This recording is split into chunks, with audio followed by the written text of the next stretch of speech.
જય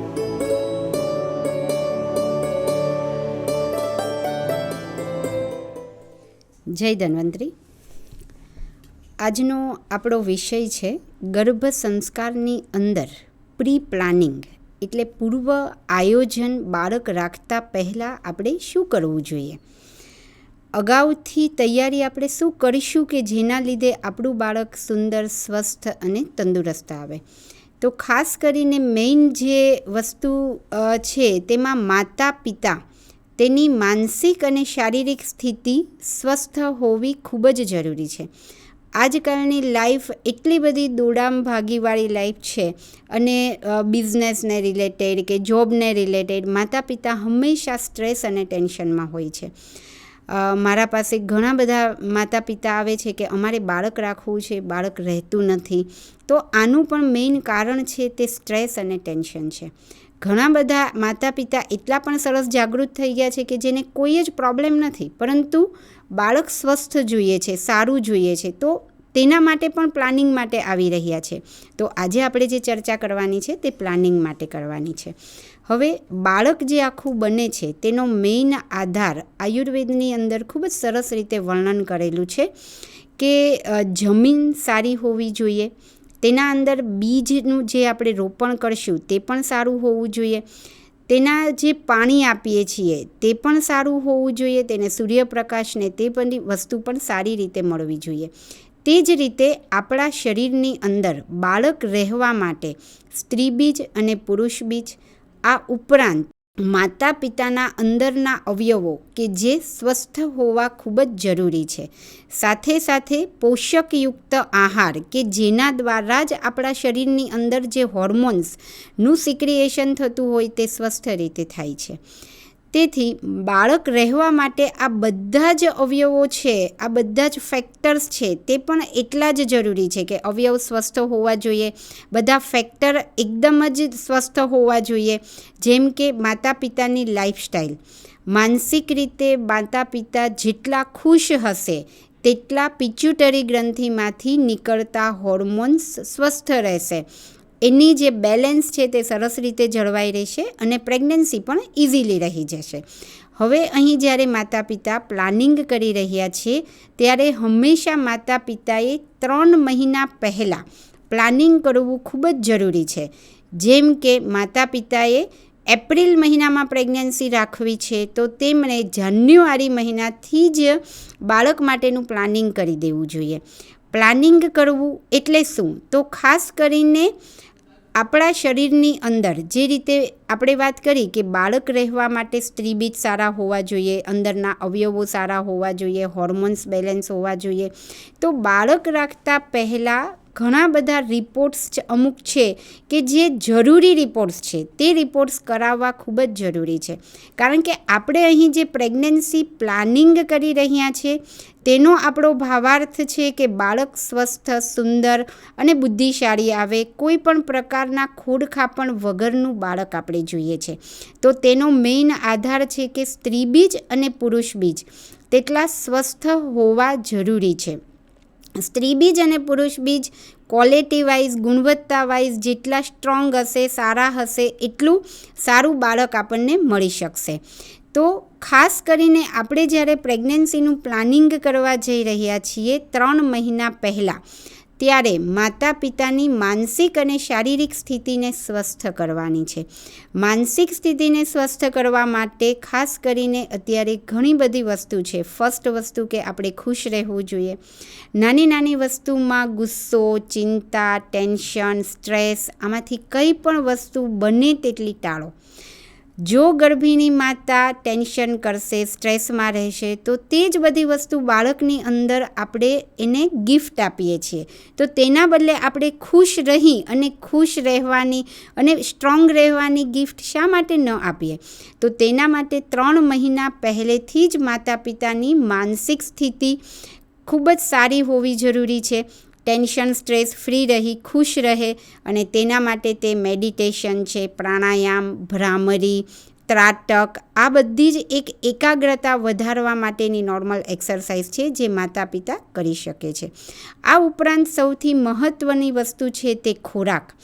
અત્યારે junk food, fast food, cheese, મેંદો, પનીર, ખાસ કરીને પ્રિઝર્વેટિવ વસ્તુ ખૂબ જ વધી રહી છે, જેનું પરિણામ આપણે જોઈએ છીએ કે કબજિયાતના લીધે ઘણી બધી બીમારીઓ થાય છે. આજકાલ જે ફિમેલની અંદર, નાના છોકરાઓની અંદર PCOD, irregular periods, excessive flow, આ બધી જ વસ્તુઓ થઈ રહી છે. તો ખાસ કરીને જો ખોરાક આપણે બેલેન્સમાં રહીએ, સાત્વિક ખોરાકનું પાલન કરીએ, ઘરે બનાવેલો ખોરાક, દાળ, ભાત, શાક, ખીચડી, ખાસ કરીને ડ્રાય ફ્રૂટ્સનું પ્રમાણ લઈએ, ફ્રૂટ્સ લઈએ, લીલા શાકભાજી લઈએ, ફણગાવેલા કઠોળ, દૂધ, દહીં, તો આ બધા જ ખોરાકમાં ભરપૂર માત્રામાં વિટામિન્સ રહેલા છે. બાળક સારું આવે તેના માટે આપણા શરીરની અંદર વિટામિન્સ, આયરન, પ્રોટીન, હિમોગ્લોબિન, આ બધી જ વસ્તુનું બેલેન્સ હોવું ખૂબ જ જરૂરી છે. ઘણી વખત બધી જ વસ્તુ ઓકે હોય છે, પરંતુ B12 અને વિટામિન D અને હિમોગ્લોબિનની ઉણપ હોય તો પણ પ્રેગ્નન્સી રહેતી નથી. તો ખાસ કરીને આપણે સારા ખોરાક લઈએ અને સારા ખોરાક દ્વારા આપણા આ બધા જ પોષક તત્વને આપણે સ્વસ્થ રાખીએ કે જેનાથી આપણા સ્ત્રી બીજ અને પુરુષ બીજ તેમજ હોર્મોન્સનું લેવલ આપણા બોડીમાં જળવાઈ રહે. આ થઈ છે તે માનસિક અને શારીરિક લેવલની વાત. હવે જે નેક્સ્ટ વસ્તુ છે, ખૂબ જ મહત્ત્વની વસ્તુ, કે 2 મહિના સુધી આપણે આ જ રીતે પાલન કરવાનું છે.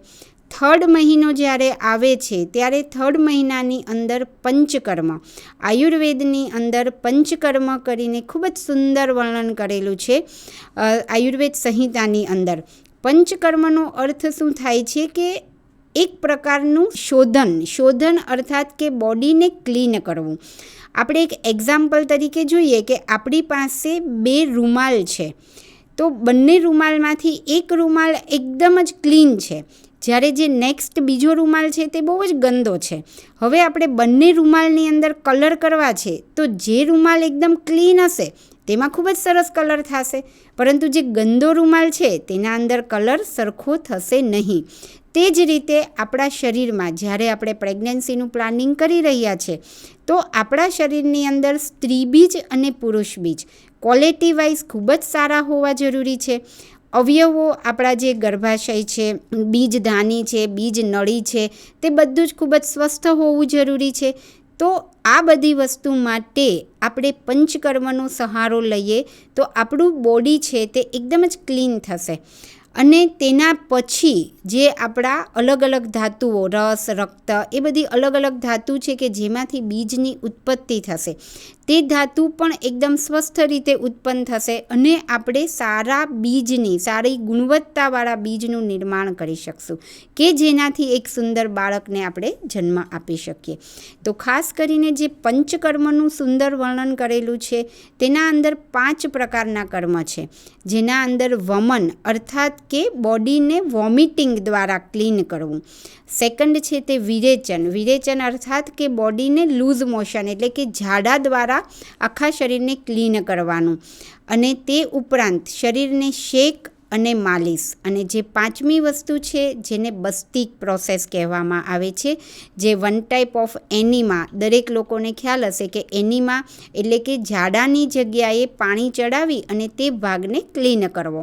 હવે આ જે પંચકર્મ છે તેનો મેઇન આધાર છે તમારા રિપોર્ટ્સ ઉપર.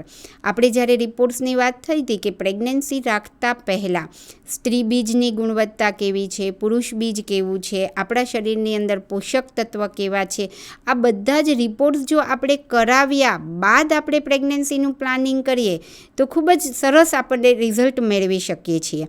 તો આ રીતે જ્યારે આપણે રિપોર્ટ્સ કરાવશું તે રિપોર્ટ્સ ઉપરથી આપણને ખ્યાલ આવશે કે કેવા પ્રકારની ઉણપ શરીરની અંદર છે, તે પ્રમાણેનું પંચકર્મ આપણે કરાવી શકીએ છીએ. પંચકર્મની અંદર ખાસ કરીને મોસ્ટ ઇમ્પોર્ટન્ટ છે વમન, વિરેચન અને બસ્તી. વમન અને વિરેચન તે બંને વસ્તુની અંદર કોમન છે કે મેડિકેટેડ ઘી પીવાનું આવે છે. આ જે મેડિકેટેડ ઘી છે તે આપણા શરીરની અંદર જશે અને દરેક શરીરના અવયવોની અંદર તે ઘી છે તે ફેલાશે, જેને આયુર્વેદની ભાષામાં સ્નેહપાન વિધિ કહેવામાં આવે છે. 3 કે 5 દિવસ સુધી 7 દિવસ સુધી જે ક્ષમતા હોય છે તે પ્રમાણે એને સ્નેહપાન અર્થાત દવાવાળું ઘી આપવામાં આવે છે. આ જે દવાવાળું ઘી આપ્યા બાદ 3 દિવસ માટે ફૂલ બોડી મસાજ અને શેક કરવામાં આવે છે. હવે જ્યારે આગળ સ્નેહપાન કરાવવામાં આવે છે ત્યારે બધો જ કચરો ધીરે ધીરે કરીને આખા શરીરમાં ઘી ફેલાય અને આ માલિશ અને શેક દ્વારા આ જે કચરો છે તે બધો જ કચરો સ્ટમકમાં આવે છે. 3 દિવસ માલિશ અને શેક કરાવ્યા પછી ચોથા દિવસે વમન દ્વારા એટલે કે વોમિટિંગ દ્વારા બોડી ક્લીન કરવામાં આવે છે અથવા પછી વિરેચન એટલે કે લૂઝ મોશન દ્વારા બોડીને ક્લીન કરવામાં આવે છે. તો જે બોડીનો કચરો સ્ટમકમાં ભેગો થયો હોય છે, જમા થયો હોય છે, તેને તેવી દવા આપવામાં આવે છે કે જેનાથી લૂઝ મોશન થાય, વોમિટિંગ થાય અને તેના દ્વારા બોડીનો કચરો છે તે બહાર નીકળે છે. આપણા ઇન્ટેસ્ટાઇન આ પંચકર્મ દ્વારા ખૂબ જ ક્લીન થઈ જાય છે. અને ક્લીન થયા પછીના જે 3 દિવસ છે તે પણ મહત્ત્વના છે, કારણ કે આપણા આંતરડા એકદમ જ ચોખ્ખા થઈ ગયા હોય અને તેના નેક્સ્ટ ડે આપણે અલગથી કોઈ પણ પ્રકારનો ડાયટ નથી નાખવાનો, કારણ કે આંતરડાની અંદર જો ડાયરેક્ટ હેવી ખોરાક જશે તો આપણને બીજી બધી આડઅસર થશે. એટલા માટે પંચકર્મ કર્યા બાદ સંસર્જન ક્રમનું ખૂબ જ મહત્ત્વ છે. સંસર્જન ક્રમ અર્થાત કે એકદમ હળવો ખોરાક, પાતળી ખીચડી છે, મગનું પાણી છે, પાતળા ભાતની ખીચડી છે, એ બધો જ ખોરાક હળવો ખોરાક લેવામાં આવે જેનાથી આંતરડા છે તે ફરી સ્મૂધ થઈ અને પોતાની મૂવમેન્ટને તે બધું કરે છે અને તેના ત્યારબાદ પ્રેગ્નન્સીનું પ્લાનિંગ કરવામાં આવે છે. આ આખું છે પંચકર્મ. હવે જે પંચકર્મની પ્રોસેસ આખી છે તે 3rd મંથમાં જ્યારે પ્રેગ્નન્સીનું પ્લાનિંગ કરવાનું હોય છે તેના 1 મહિના પહેલાં આપણે પંચકર્મનું પ્લાનિંગ કરી દેવું પડે છે. પંચકર્મનું પ્લાનિંગ જે મંથમાં કરતા હોય છે ત્યારે ખાસ બ્રહ્મચર્યનું પાલન કરવું ખૂબ જ જરૂરી છે. એ જે 30 દિવસ છે તે ખૂબ જ મહત્ત્વના છે. ત્યારે બ્રહ્મચર્યનું પાલન કરવાથી બેનિફિટ એ થશે કે સ્ત્રી બીજ અને પુરુષ બીજની ગુણવત્તા ખૂબ જ સારી વધશે. હવે કુદરતી નિયમ છે કે પુરુષ બીજ જેટલું ઓછું વપરાશે તેટલી તેની ગુણવત્તા વધશે. તેના એકોર્ડિંગ 1 મહિના માટે સ્ત્રી બીજ અને પુરુષ બીજ છે તે ખાસ કરીને સારી ગુણવત્તાવાળા જળવાઈ રહે તેના લીધે બ્રહ્મચર્યનું પાલન કરવાનું હોય છે અને તેના નેક્સ્ટ મંથ પ્રેગ્નન્સી માટેનું પ્લાનિંગ કરવાનું કહેવામાં આવે છે. હવે જ્યારે પ્રેગ્નન્સી માટેનું પ્લાનિંગ કરવાનું કહેવામાં આવે છે ત્યારે ખાસ કરીને તે આગળના 10 દિવસ પણ બ્રહ્મચર્યનું પાલન કરવાનું કહેવામાં આવે છે. અર્થાત કે ટોટલ 40 દિવસ બ્રહ્મચર્યનું પ્લાનિંગ કર્યા બાદનો જે દિવસ આવે છે તેને ઋતુકાલ કહેવામાં આવે છે. અર્થાત કે ઓવ્યુલેશન પીરિયડ, કે જ્યારે શરીરની અંદરથી બીજ છૂટું પડે છે અને તે જે બીજ છૂટું પડે છે તે જ સમય પ્રેગ્નન્સી રાખવા માટેનો ટાઈમ પીરિયડ છે. તેનું ખૂબ જ મહત્ત્વ છે. જે આપણે જોઈએ છીએ પ્રી પ્લાનિંગ માટેનો જે સમય છે તે આ ઋતુકાલ છે. ઋતુકાલની અંદર માનસિક અને શારીરિક સ્થિતિ તમારી જેટલી સ્વસ્થ હશે તેટલી સારી પવિત્ર આત્મા બાળક રૂપે આવે છે. હવે આપણે જોયું કે બાળકની અંદર જે પૂર્વજન્મના સંસ્કાર છે તે 80% સંસ્કાર પૂર્વજન્મના બાળકની અંદર આવે છે. હવે આપણો અહીં ટાર્ગેટ છે કે આપણે પ્રી પ્લાનિંગ કરી રહ્યા છીએ, તો પ્રી પ્લાનિંગની અંદર આપણો ઉદ્દેશ્ય છે કે ખૂબ જ સારી પવિત્ર આત્મા બાળક રૂપે આવે. તો તેના માટે જે મોસ્ટ ઇમ્પોર્ટન્ટ ટાઈમ પીરિયડ છે બાળક લાવવા માટેનો પીરિયડ, એ ટાઈમ દરમિયાનમાં બાળક માતા પિતાની માનસિક સ્થિતિ બિલકુલ સ્વસ્થ હોવી જોઈએ, કોઈ સ્ટ્રેસ ટેન્શન નહીં. અને જે સમયે એને ગર્ભાધાન માટે પ્રયત્ન કરવાનું કહેવામાં આવે છે ત્યારે ખાસ ચોખા અને દૂધમાંથી બનાવેલી ખીર, જેના દ્વારા આયુર્વેદની અંદર પુત્રેષ્ટિ યજ્ઞ, અહીં પુત્ર એટલે કે જાતિ નથી, કોઈ સ્ત્રી કે પુરુષ પ્રાપ્તિ તેવું નથી, પરંતુ પુત્રેષ્ટિ યજ્ઞ અર્થાત કે સામાન્ય સ્વસ્થ તંદુરસ્ત બાળક લાવવું છે તેના માટે એક યજ્ઞ કરવાનું કહેવામાં આવ્યું છે. આ યજ્ઞની અંદર મંત્રોચ્ચાર કરવામાં આવે છે ગર્ભાધાન સંસ્કારના, અને તે મંત્રથી અભિમંત્રિત ત્યાં ખીર મૂકવામાં આવે છે. તે ખીરનો ખોરાક તરીકે ઉપયોગ કરવાનો હોય છે માતા પિતાએ. જેને આપણે જોઈએ તો શરીરની અંદર ઘણા લોકોને ગરમીવાળું વાતાવરણ હોય કે નાની નાની વસ્તુમાં ગરમી લાગી જતી હોય, એસિડિટી થઈ જતી હોય, તો આ ખીરને તે વસ્તુ ખાવાથી શરીરના જે બધા દોષો હોય તે દોષો બધા શાંત થઈ જાય છે, અને આવા પિત્ત, એસિડિટી, ગરમીનું પ્રમાણ શરીરમાં ઓછું થાય છે. અને તેના પછી માનસિક પરિસ્થિતિ સારી રાખી એક સંકલ્પ રાખવાનો છે, અને જ્યારે બાળક માટે પ્રયત્ન કરે છે ત્યારે ચિત્ત છે, મન છે, તેને સહસ્ત્રાર ચક્ર પર રાખવાનું હોય છે. સહસ્ત્રાર ચક્ર પર જ્યારે ચિત્ત રાખવામાં આવે છે ત્યારે ઘણી બધી ગુરુ શક્તિઓ જે બાળક રૂપે આવવા માટે છે, આતુર છે, તે બાળક રૂપે આવવા માટે એક સારા માતા પિતાને નું આહ્વાન કરે છે, અને ત્યારે ખાસ ગર્ભનું આધાન થાય છે.